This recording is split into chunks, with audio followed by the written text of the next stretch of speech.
creep. Hello, all you hardcore boxing fans out there. How you doing? It's Russ here from Porky's Corner. Today I'm joined by Terry from London. How are you doing, Terry? Hey, how you doing, porker-sized Russ, mate? You know. I'm all right. Mate, you are boxing Twitter right now, man. Like, I'm on Twitter. I have to rely on screenshots. mate, all I'm seeing is boxer-sized Ben everywhere. Mate, congratulations on doing two things. One, touching a nerve. Number two, revealing that they all watch and listen. You do, because people from the gyms tell me. Yeah. It's a good thing, isn't it, really? It's embarrassing. Like, you know, these guys like Coogan, right? They've got such egos that they don't have enough pride to go, you know what? Yeah, we do listen. Because if you're really a boxing fan, let's strip out all the rubbish. If you're really a boxing fan, you're consuming as much content as you can, right? Yeah. So Coogan's not going to watch IFL interviews because he bloody does them. So what is he consuming? He has to consume something else, right? Yeah. They're all clowns anyway, man. And not even in a bad way, but just in that kind of embarrassing, oh, we're too cool to admit that we listen to podcasts and videos and get out of here, man. Of course they do, man. Listen, mate, do you know what? You know when Helmets goes out, mate, every month, they all want to be in it, mate. I've heard back off people. You know, I'm not going to say what on here, but I'll tell you. I think you know a couple I've told you, but yeah, of course. I mean, I got a phone call to go see Peter Fury because he got helmet votes, and I thought, oops. And he took it on chin and said, look, it's all a bit of banter in it, but I didn't think he understood it, and because people kept pulling him about it. But Peter took it on chin. Now Peter Fury can say, well, you're honest and you give an opinion, Russ, and he is voted helmet, so why not? But Pete is a real guy, though. Yeah, the helmets is voted, but I picked the weapon of the week, so maybe weapon of the week can be a bit personal, I suppose. But it's just that it's me trying to be a little bit different and controversial, I suppose. I don't mean any bad on anybody, but if people are going to behave like that and fans are going to say, oh, it's a bit cringe, or I'm going to pick up on it, aren't I? Because I'm that type of kid, aren't I? So, remember what we used to say, Russ? Yeah. Boxing is a weird sport. Like, the people in boxing want everything, and they don't want any criticism. They don't want any accountability. That's it. I mean, you say the people in boxing were insecure to me when I first started with Dennis. I told you that right at the beginning. I said boxing is full of really insecure men. Yeah. That's how Hearn. That's what Hearn's really good at, because Hearn knows that he can play on people's insecurities, and he does that. I mean, it used to be through IFL, but now he's just doing his own thing, right? Like Coogan's getting frozen out slowly. Yeah, I heard that. Somebody said to me that Eddie's got his own YouTube thing going, and they just ring Barker. Yeah, Matchroom. Chris Lloyd, is it? Aaron Barker, Chris Lloyd? Nah, I think Hearn's just in-house production. We do it ourselves. He dresses up for these ones, and he's almost like, well, why am I giving someone else 300,000 views? I need those now to boost my platform. Yeah. Do you think that's why Coogan's all of a sudden hanging out at the back of MTK a bit more than what he were? I don't know. I think the IFL thing's a dying brand. I think it's a dying concept now, because the fans now realize they just get lied to on a regular basis, like we've been telling them for years. So now they're just like, oh, intense beef. Yeah, right. Okay, mate. Well done. There's nothing, right? That's why they're resorting to having to stage things. Now, everything's staged. Yeah. Oh, Florian Marcus kicking off in a hotel, and just by luck, Coogan Cassius had his camera there at 11:30 at night, ready to film. Okay. Yeah, I heard about how that went down, actually. Yeah, it was all staged.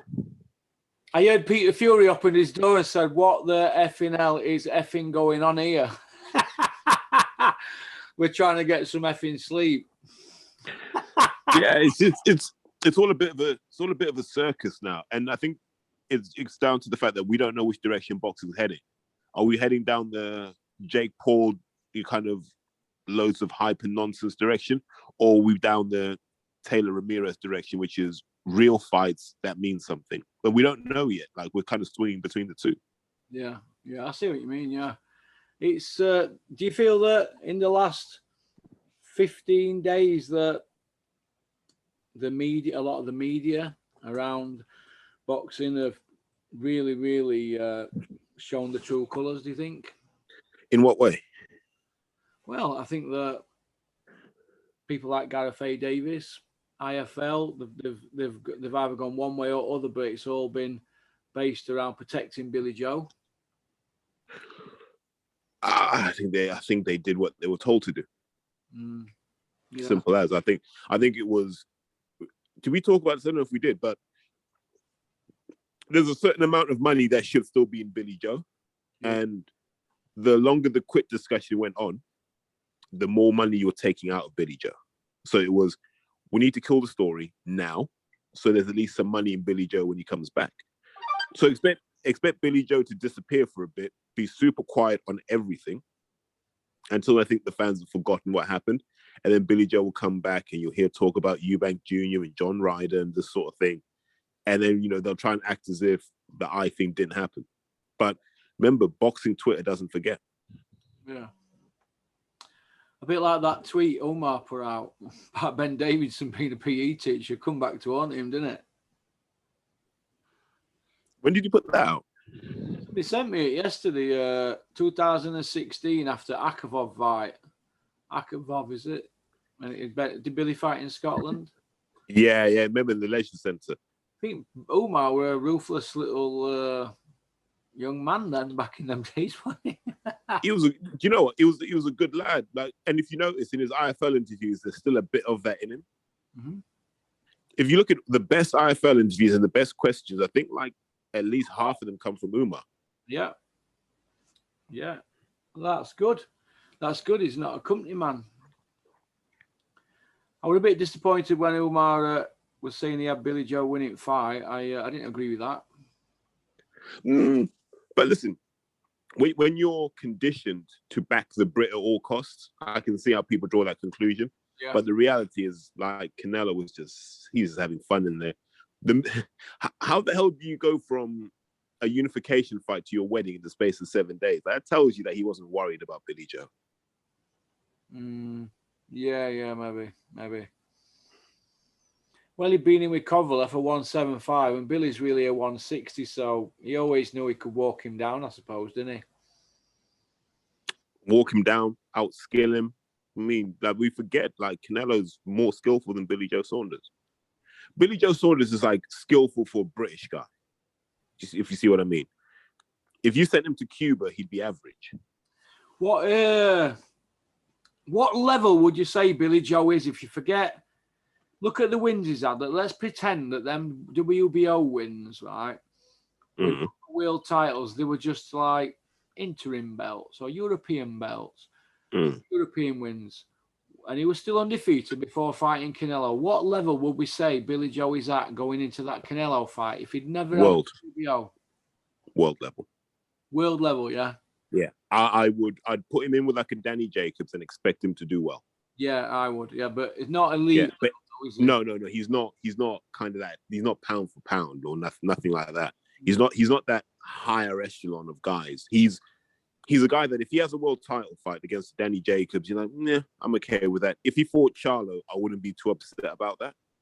But then also in the same breath, if he fought Eubank Jr., I don't think there's that much difference between those guys. Yeah. Yeah. So he's like a Ricky Hatton, basically, isn't he? You know how it petered out in end? How do you feel about all the stuff getting took down, Terry? You know, the interviews and what do you think? Do you think Mark Tibbs got a raw deal there? No, because Mark Tibbs can say what he wants on his own outlet, right? Mm-hmm.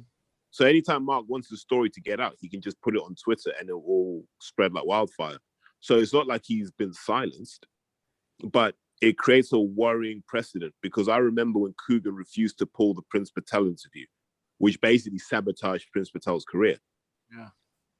And now all of a sudden, and I remember at the time Coogan was like, no, I put everything up because the people are giving their honest views. So it's not for me to decide when they get hurt and when they don't get hurt. And now to suddenly go from that to I'm going to pull certain stories, and then you're hearing that behind the scenes, he's told that he can't ask certain questions, this, that, and the other. And you realize, like we've been saying for years, IFL it's just a propaganda tool. And it's there to force the fans into a certain way of thinking, and it's forced to kind of brainwash the fans. And fans bought it because, like I said, boxing's full of people who want to act like they know something that everyone else doesn't know. And I keep saying this over and over again. Unless you're in the gyms, unless you're with the fighters, the managers, and the trainers, you know nothing about this sport because it's a closed shop, right? What you see on IFL, if you think that's really boxing, good luck to you, but it's not. And the best thing boxing fans can do is turn off IFL and all the other channels and Boxing Social, switch those off, delete them from your YouTube, block them on social media, and start listening to some proper channels. Like, you know what I mean? Whether I like these guys or not is actually irrelevant, but guys like Hatman, Ultratech, you, Russ, obviously, you're not making a living off this, man. So you're saying what you feel. Yeah. And when you do that, you get access to the people in the know because they will have an axe to grind. So they'll let something out too. Yeah. But IFL in that, bollocks to that. You'd be surprised who rings me and has a chat with me. I'm like, wow. But obviously I have to take it on board and then analyze it and see if I think it's right. And obviously I'm not going to put fire bullets for anybody. I always have my own, I go in my own opinions. Not always right, but me and you got it right about Shelley Finkel and Wilder and then with third fight, didn't we? Yeah, come on. But you know, how long have I been saying this to you, Russ? Al Heyman is special. Yeah. Right? Because from what I heard, Heyman just told Wilder, go away. Go and do what you need to do. When you're ready to fight Fury again, we'll get the fight for you. Don't worry about that. That's all. That's why Wilder's been quiet. You notice Wilder hasn't said anything about the fight. He hasn't. He's just like, no, I'm going to do my thing. And he's been training in the background, reflecting, developing. And in the meantime, you know, Fury's been doing all of this stuff. But it's like I think I tweeted this yesterday, Russ. Tyson Fury signed for a fight with Wilder after 5 days. We had 5 months of Fury talking about agreeing to fight Josh, probably over a year. Yeah. So how can it be so different? And if you're a boxing fan and you don't realize how stupid you were for saying that this fight had been signed and agreed, now realize that you're being yanked all along because you don't get a fight like this set up in 5 days. I don't care what the previous contract said. You've still got to agree a venue. You've still got to agree fees. You've still got to agree how you're going to sell the tickets, how you're going to broadcast the fight. You have to agree all of these things again. And they seem to have done it in double quick time. I actually looked at some past history of Shelley Finkel, and he's took them all on Lou DiBella, Lou Duva, Dan Duva, Panos Eliades, who's passed. Yeah. He's a big friend of Dennis's. He used to work with David Hay as well, right? Yeah. Don King. He's took them all on over the years. Sauerlands, you know, old what's he called? Shelley Finkel, and he's not backed down from any of them, and he's always got his own way. And it looks to me like he's had them in knots, and Eddie Hearn and Joshua. Do you? I always thought that the third fight had to happen. Like it was just a question of when. Yeah. And if Eddie Hearn hadn't been such an idiot and disrespected Wilder continuously, one or two things could have happened. If I was Hearn and I was advising Joshua, do you know what I would have done, Porky? No. Well, after the Pulev fight, I would have said, AJ, you're fighting Deontay Wilder. That's what I would have done. You know why? Why? Because think about it. They're the only two fights Joshua really needs to have in his career, right? Yeah. So if you get rid of Wilder and there's no belts, it's a cheaper fight for you. And then you can fight Fury if you're undisputed and there's nothing in the way at that point. Yeah. Whereas now Wilder's got to fight Fury. And I don't think that's a foregone conclusion for Fury because Wilder still has that right hand. So anything can happen. But Joshua's now got to fight Usyk. As you said, you know, if Joshua wins, just say he's a small man. What about if Joshua loses, it's a mandatory. Will he get a rematch against Usyk? Would the fans swallow that? Well, if he does, How many more times can Joshua lose these managers and just get a rematch? I mean, it's just going on. So, What's the point in managers? so I don't think you can, and here's why. The IBF have to call another mandatory pretty soon, Yeah. right? So they'll call one at the end of this year. So it doesn't leave a lot of time for a rematch. And then, I mean, the other guys, the WBA will never call mandatory. It's embarrassing. But it would ruin everything. And then if that did happen, you're never going to see Fury versus Joshua. That is dead in the water at that point. Unless they just give up the belts and go, we're just going to do it for money. Which I'd rather they did, to be honest with you. Yeah. Because with the fans know it's undisputed. We are at the belts, don't they? We know they're the two best, don't we? They could just do it for the Ring magazine belt, couldn't they? Wouldn't that be better? Yeah. I think it's ego, isn't it? You want to hold all the belts in that picture, right? That's what you really want to do. And that's what we've got to deal with, unfortunately, Russ. Yeah. But I'm done with it, right? This is how I feel about Joshua Fury. I will not even stay up for it now. I have that little interest. Someone just text me the result whenever it happens, and we just move on. It's not that important. Overkilled it, Terry. Do you think they've overkilled it? Yeah.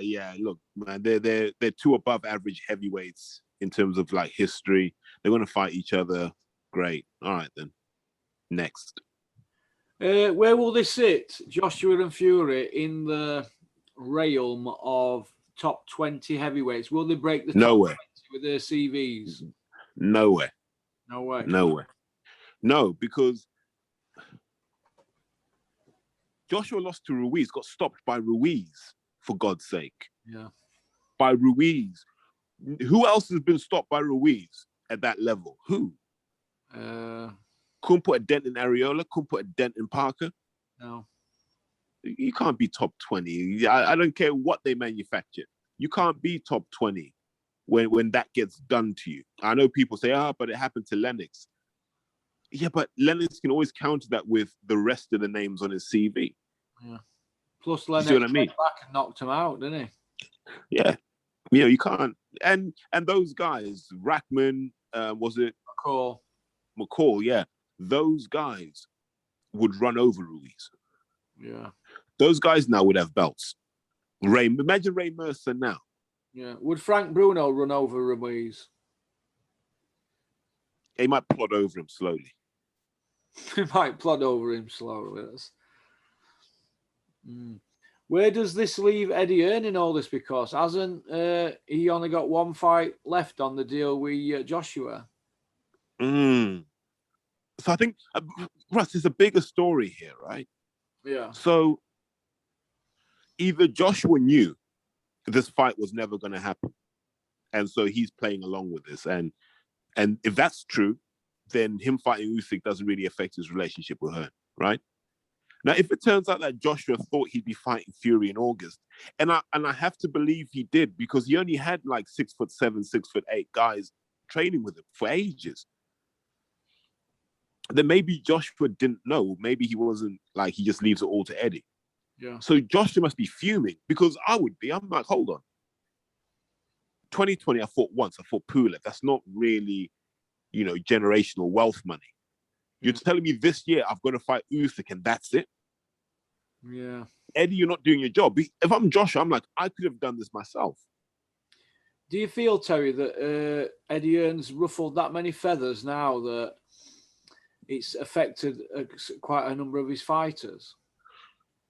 Okay, so let's go through his stable, right? Yeah. Joshua still hasn't had that definitive fight. He hasn't had the fight that we expect him to have where we can call him great. He hasn't had that yet. Right? He hasn't. The only person he's kind of fought from his generation who's a rival is Dillian, and that was years ago. Yeah. Right? And who else is on his roster that he's talking up? Devin Haney. Devin Haney's fighting. Oh, sorry, you mean on Hearn's roster? Devin Haney. Billy Joe's not with him now, is he? Devin Haney. He was talking about Anthony Sims Jr. So Billy Joe's walked away from Hearn now? Pardon? Billy Joe's walked away from Hearn. Yeah, that's how people are saying, yeah. To go where? Frank? I don't know. Maybe he's going to go to Sky. I don't know. But if you start to look, he hasn't delivered for Billy Joe. He hasn't delivered for Devin Haney. You can't say he's delivered for Canelo because, for God's sake, Canelo picks who he wants. What about Anthony Sims Jr.? Where is he?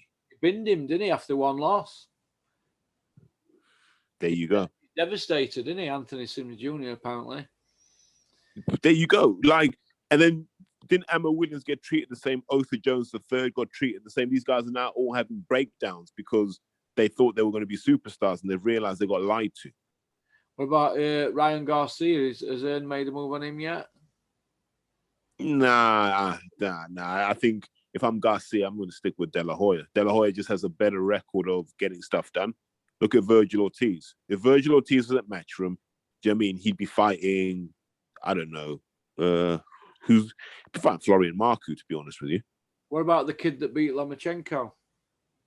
Teofimo, if he was with her, he definitely wouldn't have fought Loma, would he? He'd have been fighting Lewis Ritson, for God's sake. Yeah. So what we've realized quickly is Hearn hasn't got the clout to get the best guys to the table. And all the top guys know that Bob Arum and Al Heyman are the best people to be with if you want to be wealthy and successful. It's a simple fact. And so all that's going to happen slowly is Hearn is just going to acquire really mediocre talent that he's going to try and convince us is any good by creating these stupid storylines and, talking about how he delivers the biggest events. But like I said, he boasted so much about creating this undisputed fight, and it crashed and burned so spectacularly and then look, the IBO wouldn't even listen to his protestations. They said, no, you got to start, 10 days to get this fight agreed with Usyk. Right, 10 days for the fight with Usyk, or it goes to purse bids. I'd love it if Sky bid for that. I would genuinely love it if Sky said, you know what, we don't need her. We're going to bid for this fight, post it in the UK, make some money. Well, don't forget, Eddie doesn't like purse bids, do they? Because they're not in control of the situation, are they? Well, it would reveal how much Hearn was paying people. Yeah. That's why, like with the Povetkin fight, when he fought Joshua, the Russians said, we will bid for this. Right? That's what they said. They said, we will bid for this. So Hearn had to pay Povetkin more for the secrecy, because then we would have found out easily how much Joshua was making. Yeah. I see where you're coming from. Do you think that Joshua wants away from them now, do you think? Because he doesn't seem to... You don't tend to see him and Eddie palling it up on social media or in interviews and all that. They don't seem to be like they were, do they? Mate, it's hard to say. Like, it's hard to gauge, because I haven't caught up with a lot of our mutual contacts in a while just because of the lockdown and stuff. Yeah. But you got to look at it from an AJ perspective. He's like Canelo right now. He just needs someone to organize his events, right? He knows who he wants to fight. He knows how much he's willing to pay. He just needs someone to organize those events. That's all. Yeah, it's going to be interesting. And where's all this going to leave the Sky pundits, do you think? Nelson and Bean and people like that, if Sky cut the budget? Some will go to DAZN, not all. Yeah. That's when you'll find out who Eddie's friends are, right? I seen Tony Bellew's gone to Matchroom Boxing now, ain't he, from Sky? Yeah, but I expect that. So I expect Bellew to go with her, and I expect Froch will do what he wants, but he'll probably end up on DAZN. Because DAZN asked Carl Froch. It weren't Eddie Hearn. It was DAZN that went to Froch. So yeah, he's a good pundit. Hay will get on there because the fans love him. Yeah. And then as for the rest of them, I don't even care anymore. I'd like to see Johnny carry on somewhere. I don't care where it is. I like Johnny Nelson as a pundit. Yeah, Johnny will get somewhere. He gets where water goes, doesn't he? He'll have something up his sleeve. Yeah. All right, then. Well, we've covered Billy Joe. We've covered Joshua. Does Joshua beat Usyk if they fight this year? Yes or no? Yeah. Too big.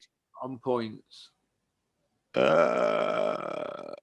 We don't know what Usyk's chin's like, so I don't know if it's on points or stoppage, but Joshua's too big. The only way Usyk could beat Joshua is by actually forcing the pace and making Joshua work for 3 minutes of every round. Then by round 5, Joshua's finished. But if Joshua just comes out to do this guy in 4 rounds, he could do that as well. Yeah. Okay. Where do you see the heavyweight division now then in the UK, you know, what's going to happen with Dylan White? And is he going to fight Ariola? Derek Chisora, is he going to fight Parker rematch? That's what I'm hearing, a done deal apparently. Where do you think them two fights are going to happen? Or will they happen? So I think Chisora Parker will happen again, just because it's easy money. Mm-hmm. As for Dylan's in a tricky position now where you're looking at it going, where do you put him now? The Povetkin thing's done. Fury and Wilder are tied up. Joshua's tied up. Who's next that's available? He's like the ugly sister in all this, isn't he? You know what it reminds me of this? They used to talk about Roy Jones and James Toney and Bernard Hopkins were ugly sister, wasn't he, out of the three, wasn't he? Do you remember back in the day?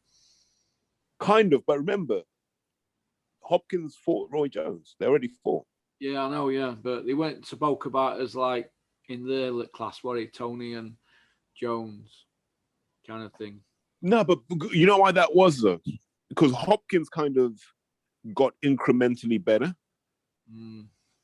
Well, it's like, so if you watch like a Hopkins versus Joppy versus a Hopkins further down the line, like you can see the evolution. Yeah. Guys like Jones and Toney were spectacular out the box.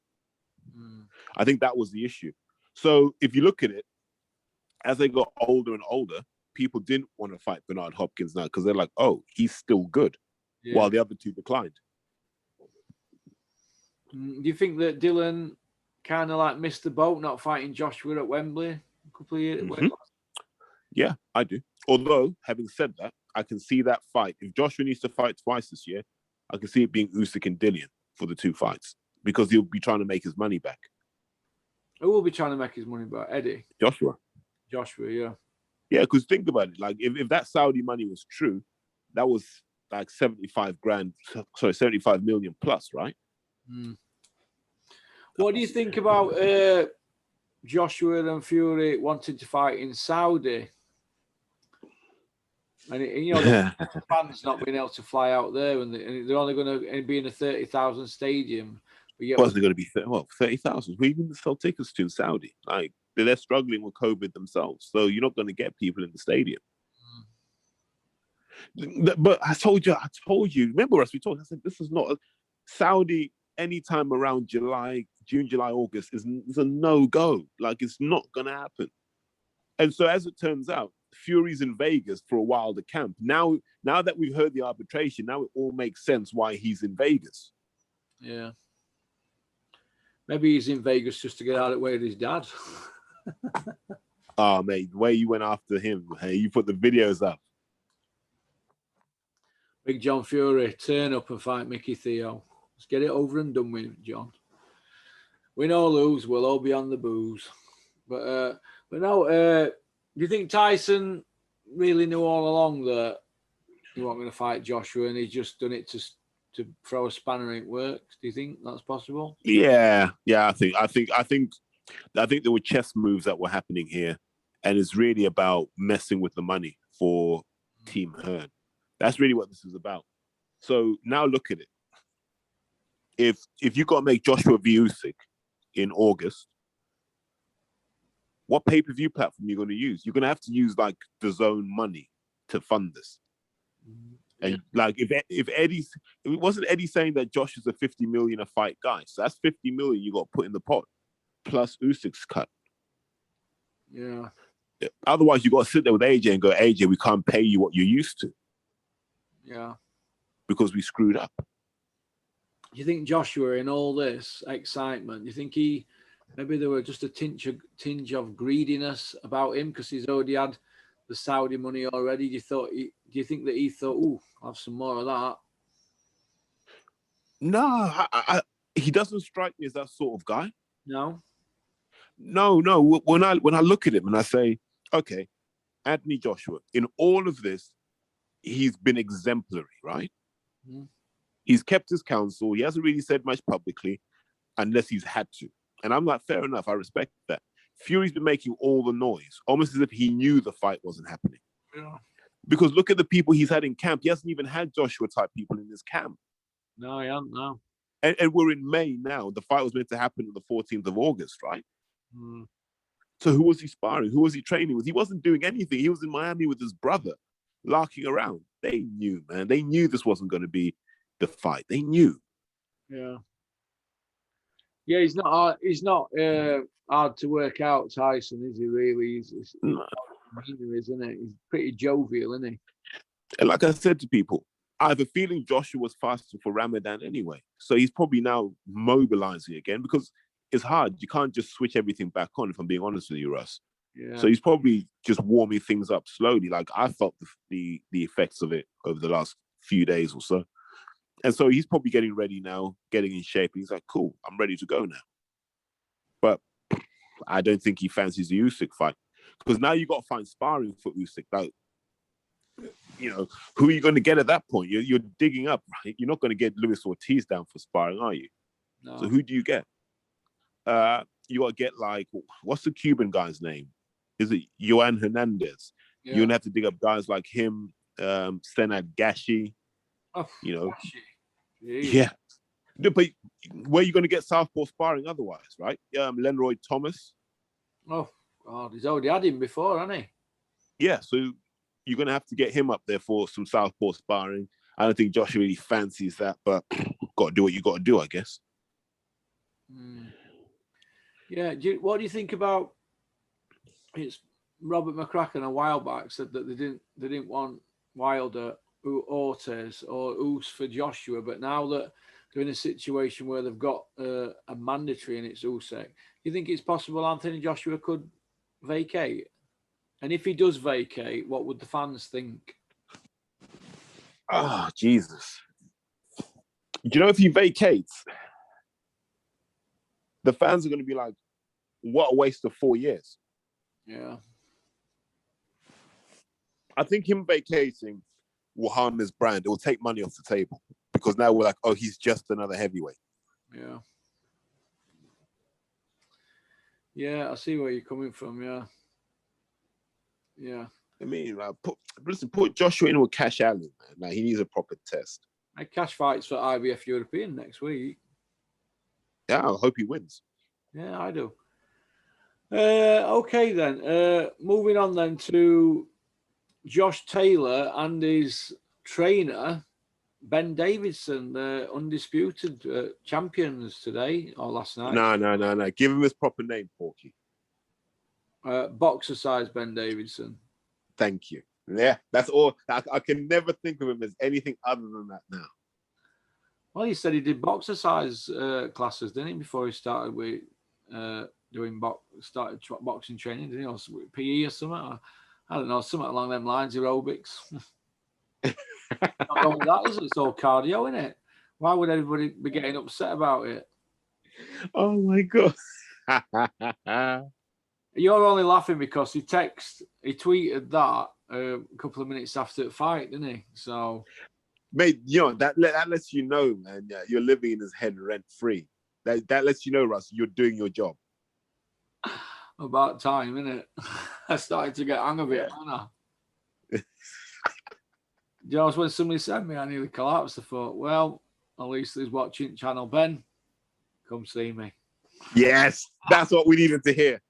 I don't mean anything by it. I'm just a bit of a character, I suppose. You've got to have a bit of light-hearted entertainment in boxing. Everybody's so serious and insecure, aren't they? And do you know what I mean?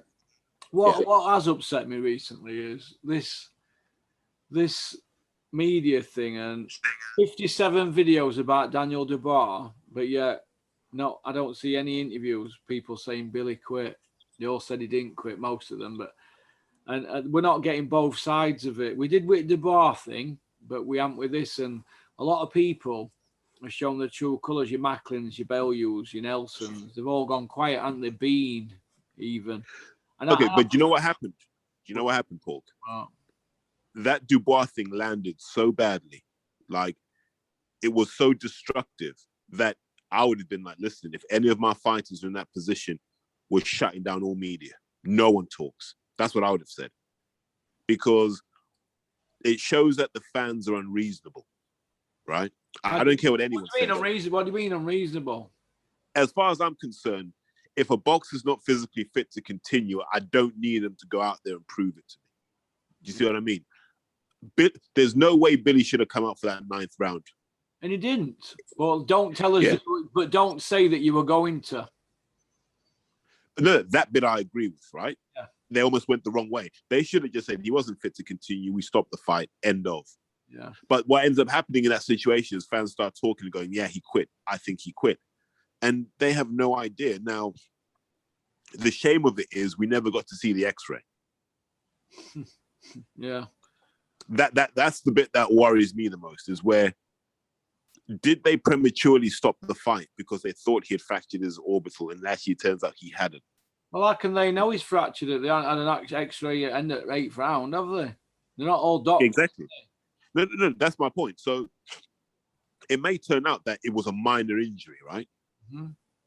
It was just that Billy hadn't been hit like that before and he hadn't felt pain like that before. Exactly. But it was the point we've been making in not being in a firefight. Teddy Atlas said that, although he went a bit over the top, but Billy had not been in a firefight, had he? Yeah. And I think that's more the issue. Is the cover-up because actually the injury wasn't that bad? Maybe. So if the fans had actually been smart, the question they would have asked was not whether he quit or not. Park that for a second. What was the actual injury Billy Joe had? And we want evidence of that. Because we got evidence with Dubois where they said, listen, we've had the scans, he's fractured his orbital, he's had his operation, and you could see that he had an operation. So I'm like, all right, cool. Billy Joe's just disappeared. Yeah. Almost as if they were like, do you know what, mate? Like, this is a point in the fight where you're not going to look any better than you have done. We're going to pull you out, keep the money in Billy Joe, keep it moving. Yeah. You know. What now for Billy Joe? Told you, the British circuit. Right? Who will he fight? Come back. Who and what weight? Confidence building fights. There'll be someone like a Rocky Fielding. It's an MTK thing in-house. They can do that. There's a Eubank Jr. option. There's a John Ryder option. There's a Callum Smith option. He can make decent money not leaving the UK now for a little while. Could get $1 million a fight out of them four, couldn't he, really, on pay-per-view? Nah, I don't think he's pay-per-view, to be honest with you. I wouldn't even put him on there. No? Nah, he's too toxic in British society for that. You think Billy's rubbed up a lot of people the wrong way? Yeah, and like the problem with Billy is if you try and build him into a pay-per-view star, they'll just dig up all the stuff he's done and they'll slaughter his reputation in the media. Do you think he'd go back to Frank? It's boxing, of course, man. There's money in that. It's not like Frank's got a stable full of winners right now, is it? So Bill could come back and BT'd say, well, better than nothing. I think Caller's probably a favourite. I've heard his name mentioned today. I don't know if Billy Joe can work in that style and model. Like they're very Germanic, aren't they? They like people they can do business with. They're like people who are dependable. Like they don't like loose cannons. So I don't know if Billy Joe's a good fit for them. Where does this leave Eddie Hearn with Canelo now? Because Canelo's done his 2 fights with Eddie now, hasn't he? Does he re-sign with him, or is Canelo big enough to get rid of Eddie? Or no, he needs Eddie. Eddie's just there to do the event organization. Yeah. Eddie's there to make the noise. Now that Canelo speaks English, it makes sense to have someone like Eddie Hearn as a guy that he can bounce off. Yeah. You think that's why Eddie were wearing the same pajamas as him and they made out they were like blood brothers from another mother and all that carry on? Nah, I just think Hearn's a fan. Like, I think sometimes Eddie, I told you, boxing's full of insecure men. So I think Eddie just acts like a groupie sometimes. Because remember when him and Joshua used to have the whole black waistcoat thing looking like waiters? Remember when they used to do that? Like Eddie just does that. Like when he worships the ground you walk on, that's how he shows it. Maybe that's his love language. God, Eddie Hearn's love language. Oh my God. Okay then. Does Usyk beat Joshua? Yes or no? For the second time, Russ, I think Joshua beats him. He's too big. Does Fury beat Wilder in the third one? I don't want him to. I actually want Wilder to win. Why is that? I think boxing's better with a winning Wilder. Wilder's just a better heavyweight champion. Yeah. Style-wise. You mean style-wise, don't you? Because he ices people. style-wise, but I just like Wilder in the media. Yeah.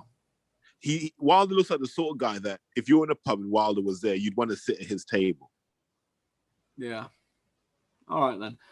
Well, now went towards the comedy element of the show. Dean White's done several interviews in the last 24 hours saying that he saved the show and played his part in getting Ramirez to the ring because he saved them fighting at the weigh-in or something. He escorted him back to hotel and people were telling him he'd saved the event and all that. And that's the narrative that he's pushing out. What do you think about that? And do you agree with the Superman thumbnail that I did for a video I did? So I got to nail my colors to the mouse. I really like Dean White, and we're cool. Like we're always see each other. His name, Terry, though, isn't it? Come on, we know. I know that, but I think Dean White suits him better.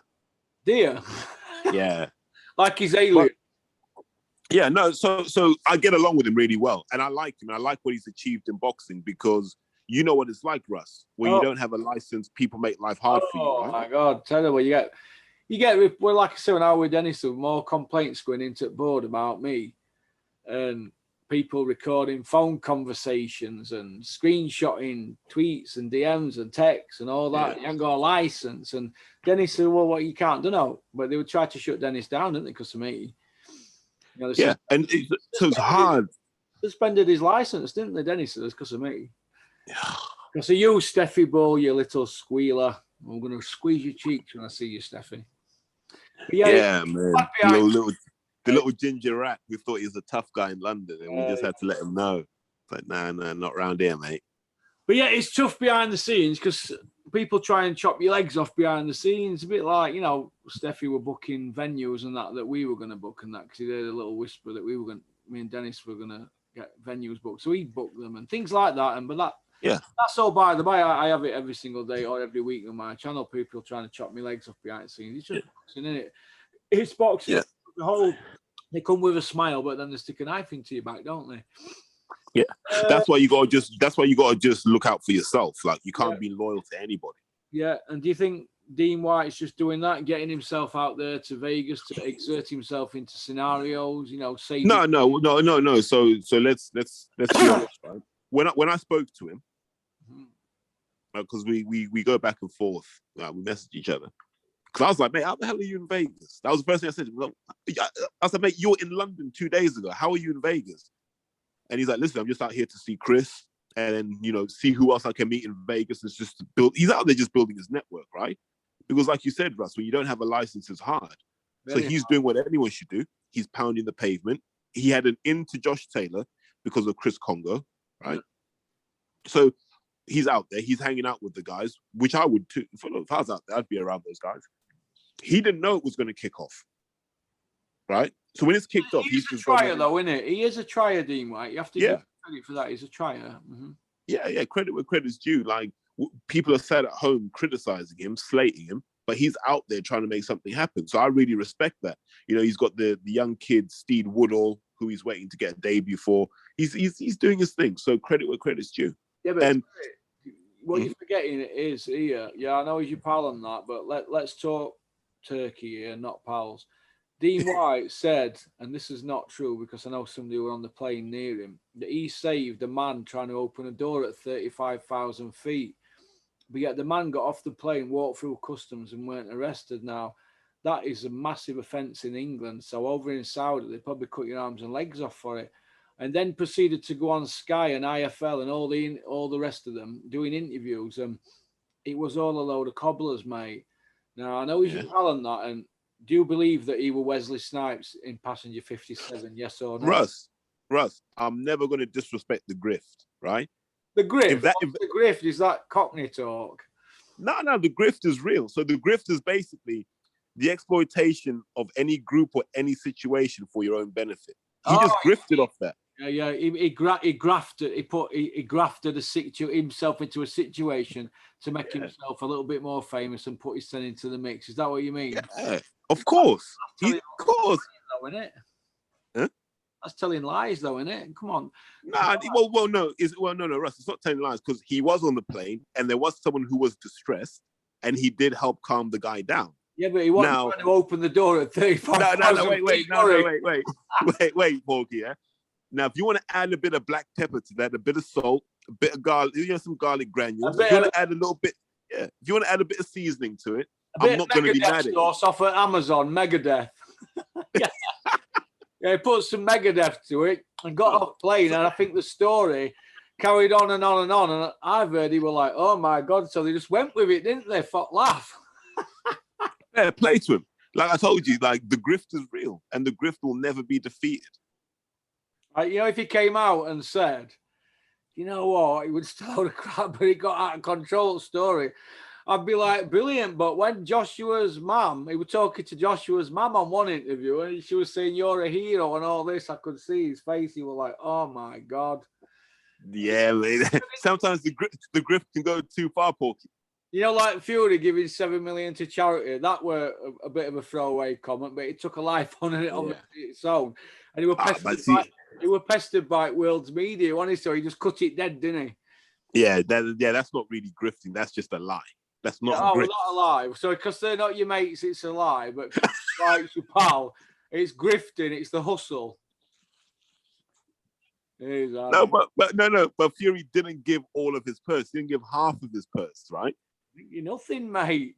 so it's not a grift. He gave them Fury Listen, they had a load of Fury t-shirts. I saw them in boxes in Peter's gym years and years. They were there. He give a few of them away. That was it. Mate, Russ. So that's not a grift. Like you have to do something of value for the grift. Like, that's knackers, not chatting knackers. That's what that is, mate.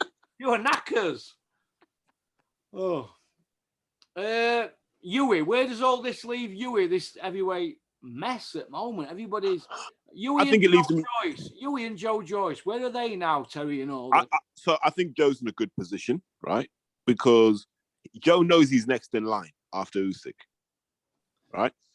I think Huey is in an interesting position because, as I've said before, is that cut always going to flare up in fights? And if it is it right for him to carry on boxing? It will be my question. But in terms of his style, he still needs to become more attacking. I can't see Huey dominating at the top level until he can hold the middle of the ring and start hurting people. Yeah. But I like him. I like Peter. I like how they conduct themselves. I just feel sometimes the humble, quiet persona inhibits him in the ring. Do you feel that's same with Daniel Dubois? He's pretty humble, isn't he, and quiet like Huey? No, because Dubois' default position is kill mode, right? The problem you have with Dubois actually is he's been coached the wrong way from the start of his pro career. So actually, he's been ruined because he's 6'4", so he's not a big heavyweight, right? When you measure him against the top guys, he's not a big heavyweight. And Dubois' superpower was his combination punching. Yeah. His jab was good, but like when he threw a 4-punch combo, he'd have you in all kinds of trouble. And then he's just steadily been taught not to do that. So he's gone against his natural instincts. And, I've seen him, he's gone from the Bowers. He didn't even get off the ground with Mark Tibbs. I mean, I have a feeling Mark was just like, I ain't trying to deal with this guy's old man. So how about no? Yeah, that's what happened. Yeah. And then he's gone to Shane. And I don't think Shane's the right trainer for him. I think Shane's a hell of a trainer. But Shane's not a combination punching sort of guy. So I don't know how you're going to add value to what Daniel does now. And my worry is Daniel's just going to be one of those guys, we will always be like European level, but not quite world level. That's my worry. I don't know how you turn that around. And what about Joyce? Where does this leave Joe Joyce? Should Sam Jones be making more noise for Joyce's fight with Usyk if Joshua's not going to take Usyk fight? Well, it's already in place. He doesn't have to. He doesn't have to campaign for that. If the belt goes, call you back. I'm just filming. Yeah, go on. Sorry. So if the belts go vacant, it's Usyk versus Joyce. That's pretty much guaranteed. Yeah. And then I think and in Dubois' case, if he beats this Bogdan Dinu guy, I think he goes to number 1 in the WBA. Don't quote me on that, but it's something like that. Yeah. So I think those guys are well positioned, but I'd rather be Joe Joyce than Dubois right now. Mm. Joe Joyce is in a funny situation. Well, not a funny situation, but he's knocking on a bit now. But there's no miles on clock, is there? Yeah, same age as Wilder. He's another Callum Johnson, isn't he? That sort of carry on, same age and no miles on clock. Yeah, no miles, and he doesn't have an excessive lifestyle, so he's always in shape. Yeah, and he's naturally big, so he's got that. He'll be like George Foreman, a guy who could just go on for ages. Yeah. Do you think that Joyce had put a good show up against Joshua, or do you think he could beat him? Yeah, I do. Does he beat Dylan White? Yeah, grinds all of them down. He just grinds you down. Chisora. Grinds everyone down. Nobody mentions his name, Joe Joyce's name, do they, Terry? Do you think that's a bit strange? Nobody calls him out, do they? Yeah, but who calls you out, Porky? No one. They know. Calls who out? No one calls you out, do they? Because they don't want the dark forces. You want to see my inbox in the morning when I wake up, mate? Oh my God, it's in the hundreds now. I'm talking. That's just the ones that want to wring me neck. But we live and learn. We get on with it, don't we? If it bothered me, I wouldn't be doing this. No, I rate Joe Joyce. I mean, you could make a case for him. Could have had gold medal, or I don't know. There were no in it, were there, on night? Were there against Yoka? No, I thought it was fair that Yoka won. I think Yoka just looked the better boxer, and I think his work was cleaner. He had a better control of the ring, even on one leg. But let's see if Joe wins the world title. Let's see how quick Yoka surfaces to say, look, let's go again. Yeah. What about Yoka? Where's all this leave him? He don't get called out by anybody, does he? And he's an Olympic gold medalist. Doesn't need to. What's he, 12-0? Really good CV for a 12-0 guy. Probably has another fight at European level, I think. Gets his rankings up. I mean, he's in no rush because it's going to be hard to shift Fury as a world champion. And it might be hard to shift Joshua right now as a champion. So why not just bide your time? Fight all of these guys who are up there who aren't that good, like your Caballeros and so forth. Just beat those guys, beat your Joseph Parkers, and just keep stocking up those names. Yeah. Yeah. Okie dokie then. Well, listen, thanks for coming on, Terry. Wait, no. We're not going to talk about Dennis's show. Oh, I've already mentioned it. Okay, then Dennis's show. What do you think about it? Oh, I've only seen little bits of it because obviously I don't have a Fight TV subscription yet, but I am going to get one for no other reason than, Den's been good to me. So me spending £5 a month to help him out, nothing for me. So I'm definitely going to get the Fight TV subscription. I've just been lazy this weekend. But number one, fair play, mate, because it didn't look like Sheffield weather was too forgiving this year. So, the outdoor thing, I don't know if it's necessary or not. So I'm hoping the next one he does is in Ponds Forge. We should go, Russ. Yeah, that'd be exciting, wouldn't it? Yeah. No, come on, Russ. We'll go. Come on, like the old days. I'm not going Dennis's shows. Why? He needs to ask me and then I'll say I'll think about it. You're too prideful, man. Come on. You got to do what's best for business sometimes, Russ. Yeah, well, we'll see. Well, what do you think to Anthony Tomlinson? 13-0. He fought a guy Norton 13. Chiefs. Hey, shake the cobwebs off. Shake the cobwebs off. Is that what it is? Well, they're going to put Tomlinson in for minor EBU belt with Jamie Moorcroft, aren't they? I've heard. Yeah, really? That fight should have happened on the night, apparently, but he's coming off a loss in Moorcroft, so the EBU refused it. So Dennis kept him apart on the night, and I think they're going to fight next for EBU minor belt, is it? So that's maybe a good fight, is it? A 14-1 kid against a 13-0, so that's pretty even. Yeah, and I know we give Den a hard time, but on his shows, you normally get a fight like that, where there are two people who should face each other, they end up facing each other. Yeah. Dennis always believes that there should be one 50-50 where they're going to let rip, because he always says, listen, get at it. And the like a Sheedy, Cameron, that kind of fight, yeah, like that, and where they're going to go for it and we're going to get some action. The others, it's a case of building it up. I did look at the show. We got 4 guys making debuts, but we said that 6 years ago, didn't we? Dennis, you need to start from scratch. Now, it looks like he's heeded that advice now. 4 from debut, so they'll do a few tickets, and then you had other. I think there was something like 50 2-0, 52-2 or something. You know, the home side. The away guys, everybody had a losing record apart from the guy challenging for English title. You know, on the away side of the fighters. Yeah. You've got 8 opponents out of the 9 with losing records, appalling losing records. And no, but I get that, right? Because you're doing a show in a car park. I don't want to be, I don't want to be spending too much money on a car park show. But let's see what happens when it goes indoors. I expect the quality will be better.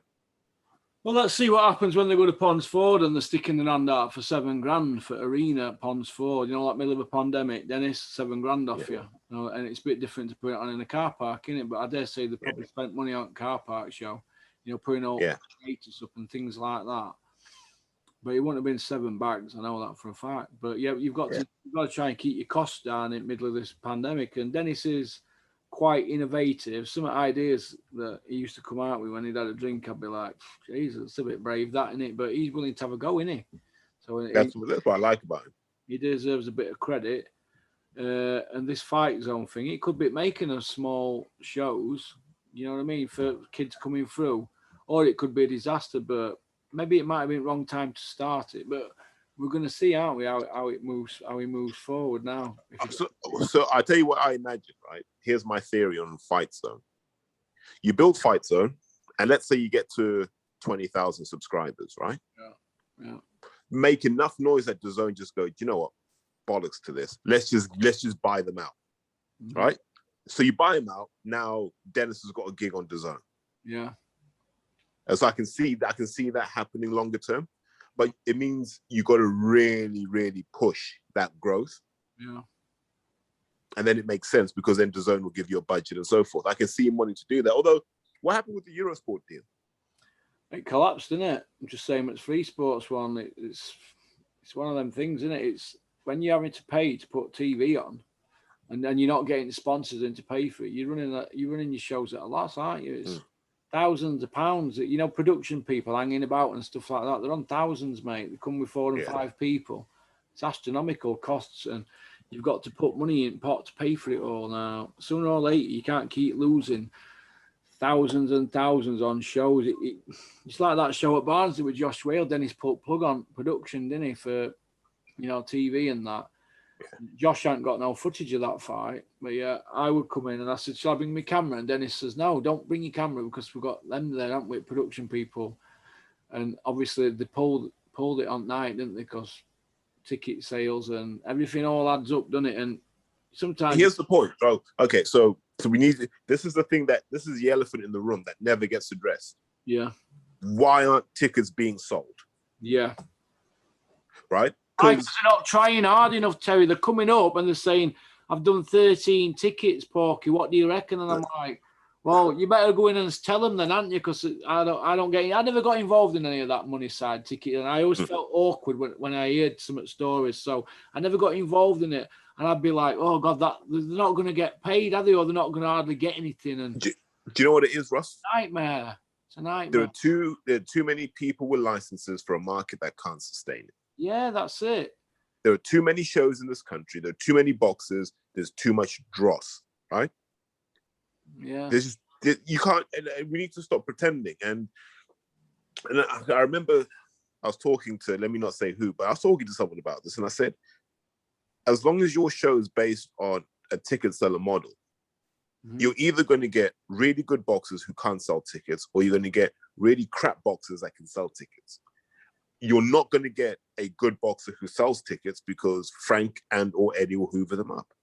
Yeah, that's it. I mean, I look at, and I'll tell you straight, mate, Dennis has got Perry Howe and he does loads of tickets, but I don't rate him. And a lot of people don't rate him. But if you're doing tickets and he's from white collar circuit, they're going to keep putting him on shows, aren't they? Yep. See, they're paying for opponent, they're paying for themselves, and they're giving Dennis a wage out of it, and they're paying for some other stuff out at ticket sales, and I suppose that's good, isn't it? But when you're putting kids on like that, how much longer can you keep protecting them when they're getting like draws against people that are crap? Okay. So let's do some numbers, Russ. Yeah, go on. So let's say Conor Benn fights Michael McKinson, right? And that's on Sky. Yeah. That will do 250,000 views, maybe 300,000 views. That will do. On Sky. Yeah, on Sky. Now, if 10% of those people went out to shows, Yeah. right, you would sell out 30 venues. Yeah, you would, yeah. So why aren't they out there buying tickets? Because are they really people would boxing rather sit fans? in the house, wouldn't they, and watch it on the telly and order a chinky and get some beers in, wouldn't they?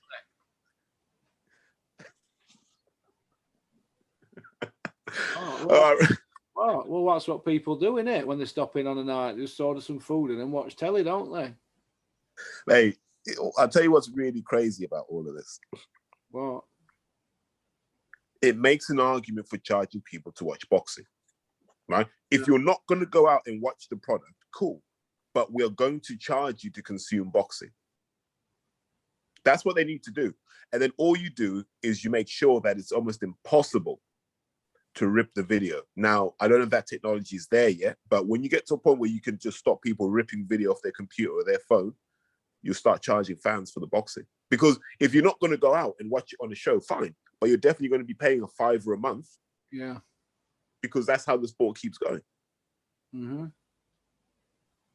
Yeah. Yeah, I see where you're coming from, yeah. Yeah, I see where you're Because how can you be having viewing figures of 300,000 for a show, or Joshua doing 1 million pay-per-view buys, right? Mm-hmm. And 10% of those people aren't at shows or at this, they're nowhere. Do you know what I mean? Yeah. So you're not really a boxing fan. You're not contributing to the sport, because if you look at football, right? Like today was the last day of the Premiership season. So let's say 1 million people were watching Sky and BT. Mm-hmm. Of those people, a large chunk of them play football in some form, whether it's five-a-side at night, whether it's Saturday, whether it's Sunday, they're all putting their subs in to keep the sport going, right? Boxing fans just take without putting anything back in. Yeah. Yeah, I see where you're coming from, but it's got to change, and at least Dennis is willing to have a go in here. Yeah. This with not small, also kids that are just turning over and things like that, and asking for a small percentage to watch these shows. I don't know how long it's going to go on for, but we're going to see. But he's having a go, isn't he? So he has to be given some. You're going to get your matchmaker's license, Russ? Nah, my matchmaking's days over. He's got Jason McCrory now hanging out at the back of him, hasn't he? Oh, big Jason. So I'm sure they'll be all right. But difference is he's got to pay Jason, hasn't he? Do you have to pay? Yeah. Do you have to pay Porky Boy? Did he?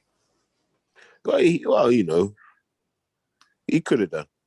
I did all right in other ways, but not boxing. Trust me, Dennis is a little monster with boxing. But good luck to him. He's having a go, isn't he? That's all. Exactly. He's having a go. He's got. I don't know who he's got in his stable now. Who's going to stay there or whatever? I know Josh Wales left. So yeah, so it's all right. You can Den can live with that one. Well, I don't know. Nobody had sold as many tickets as Josh. But Josh isn't. I always get the impression with Dennis that Dennis wants to take a lad to Vegas. Oh, Dennis loves Vegas, mate. It's about it's with his big ego, doesn't it? But remember, I remember saying to Den, I said, mate, leave the promoting for a couple of years, right? Just manage some kids. Manage some kids for a while, get a lay of the land, find out who's really doing what in the sport. And then, once you've built up your credibility in the boxing world, then you start promoting again. Oh, you can't say built up your credibility. He just says he's already there, Dennis. He said, well, look what I've done. I said, Dennis, no. Clinton Woods was 15 years ago, Dennis, I'd say. Yeah, exactly. This is the point. And I have this discussion at Fitzroy Lodge where they always say to me, Fitzroy Lodge has been going since 1908. I'm like, listen, no one knows who this club is right now. No one knows. You know what I mean? You always have to reinvent yourself. You always have to build credibility with the new generation. Yeah. That's why I'd like to have seen him sign some of these young guys who are either on the fringe of the Olympics or might just qualify. Just sign a few of them. To sign Chris Conger, didn't he? And Daniel Dubois.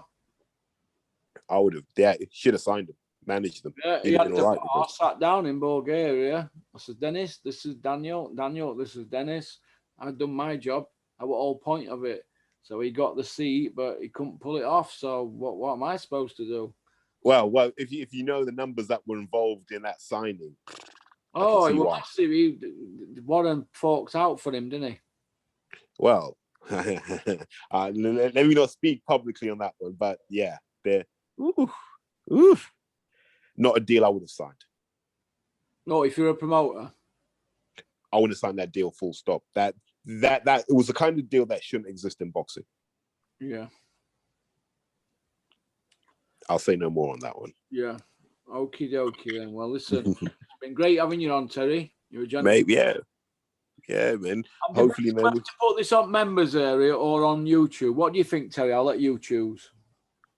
Nah, I think this is one for the fans. Like, I think they need to hear this one. Okay. We'll put this on. But if you've got this far in the video, remember, these might not always be free. So show Porky some love. Yeah, show me some love and stop putting shit through my letterbox. No, that were a few years ago, that 2 years ago, but I don't want it to happen again. It caused me problems in envelopes. All right. Hey, quick question before you go. Yeah. Where's Danny Morrell? I don't know. Doesn't he live in Conisbrough? I don't know. Mate, like, remember when he was just everywhere, right? I thought didn't he fight with Ingles now and an MTK? You don't see much of him now, do you? You don't even see him with Dave. What's happened? I don't know. Where's Bobby Faulkner? Maybe they've had a lover's tiff. I don't know. Yeah, maybe he's hanging out with Bobby. Maybe. Who knows? All right then, Terry. You missed. All right, you take care, mate. You take care. Cheers, mate. Bye-bye. That's it. Bye. Well, that was Terry C from London. I'll put this on more YouTube, eh? I'm shattered today. Really shattered. What time is it? Oh, I can't put it out now then because it won't be fair on Asylum, lads, will it? Putting this out at 8 o'clock. It'd be a bit mischievous if I did that, wouldn't it? So we'll not disrespect them boys on that because they'll be unhappy. We'll put it out for tomorrow, Monday. So I've got a busy day tomorrow and I'm not sure if I'm filming. So, all right. Thank you for tuning in. That's about it, really. We've not said anything untoward on here. So, all right. Peace out. Keep on trucking. Keep supporting boxing. Thank you for pressing the join button below. If you can't find it, I think you have to go into your desktop, wherever it is. But if not, that's okay. There's one more video to go on members area in next. Well, before end of month. That's about it. I think you've had more than 20 on normal one. So I've done my quota already. So nice steady week for me now. That's about it. The Essex Part 2 one should be up tomorrow, and Weapon of the Week and this. So you've got 3 videos out tomorrow. 3 videos out tomorrow, and tomorrow and Tuesday. I'll even them out. So we'll probably do another members one. And then I'm on Easy Street for the rest of the month, I think. Thank God. It's been a tough month. All right. Peace out.